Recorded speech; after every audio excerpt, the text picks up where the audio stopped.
عربی کو سمجھنے کے لیے عربی گرامر کا آنا ضروری ہے. مطلب رضوی صاحب کو عربی آتی تھی؟ جب ہمیں گرامر ہی نہیں پتا تو ہمیں کیسے پتا ہوگا کہ اعلیٰ حضرت کا ترجمہ بالکل درست ہے؟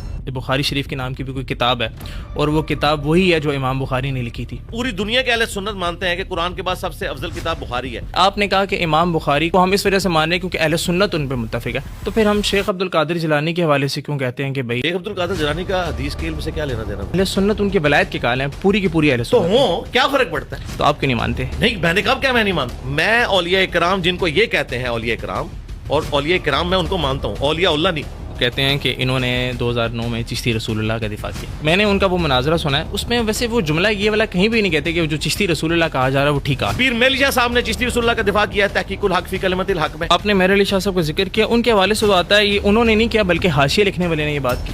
وضاحت تب مانوں گا میں، احمد بریلوی وضاحت دے گا، اشرف تھانوی دے گا.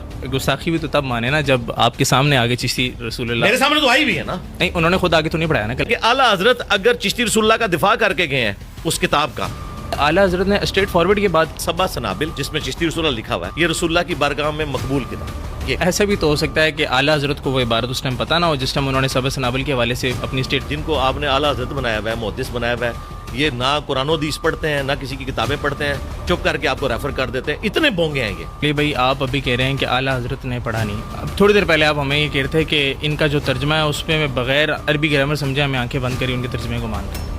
وہاں پہ آپ نے واضح کفر کا فتویٰ لگایا ہے، ٹھیک ہے، غلام قادیانی پہ. ہاں، لیکن یہاں پر آپ یہ کہتے ہیں کہ ہم ان کو مانتے بھی ہیں، ان بزرگوں کے ماننے والوں کو بھی مانتے ہیں، ان کے پیچھے نماز بھی پڑھتے ہیں، ان کو چندہ بھی دیتے ہیں.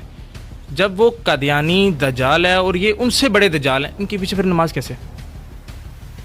پہ تاریخ کبیر کا ایک حوالہ دیا ہم جاتا ہے. کہہ رہے ہیں بخاری شریف، مسلم شریف، آپ تاریخ کبیر امام بخاری کی نہیں ہے، تاریخ کبیر ہے. ٹوٹل بریلویوں کا یہ عقیدہ ہے کہ آپ کہہ سکتے ہیں. تو یہ مشرک ہوئے، پھر مشرکوں کے پیچھے نماز کیسے جائز ہے؟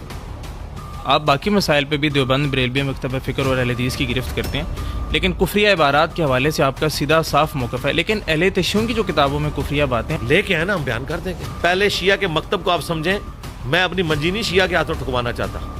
وہ کیا وجہ ہے کہ آپ سلمان مصباحی صاحب اور سعد حسین رضوی صاحب سے تو مناظرہ کرنے کے لیے تیار ہیں، لیکن وہ شخصیات جن کے بارے میں آپ کہتے ہیں پانی بھی نہیں پینے دیتی، وہ آپ کے دروازے تک آئے، لیکن ان کی باری آپ بیچ میں شرائط لے آتے ہیں، لیکن ان کی باری ایسا کچھ بھی نہیں ہے. دیکھیں یہ بالکل دھوکہ دیا جا رہا ہے، بالکل ایسی بات نہیں ہے. آپ ایک ایک کو ویڈیو میں تو جواب دے رہے ہیں، وہی جو گھنٹہ اپنے آدھا گھنٹہ ویڈیو میں جواب دینا، آدھا گھنٹہ فیس ٹو فیس بیٹھ کے تو میں تیار ہوں نا، بڑے سے ویڈیو بنوائیں. چھوٹے کا لیول نہیں ہے نا. اگلے لیول نہیں ہے تو جواب کیوں دے رہے ہیں؟ مفتی صاحب مجھے گمراہ نہیں سمجھتے، نہ مفتی تقی عثمانی صاحب مجھے گمراہ سمجھتے ہیں. یہ آپ کس بہا پر بات؟ تو یہ بھی کہیں نا، میں ہوں سعد رضوی، ٹی ایل پی کا امیر، اس میں کوئی شک نہیں، انجینئر نکل بار. آپ کہہ رہے ہیں کہ وہ بھاگ رہے ہیں. عنایت الحق شاہ صاحب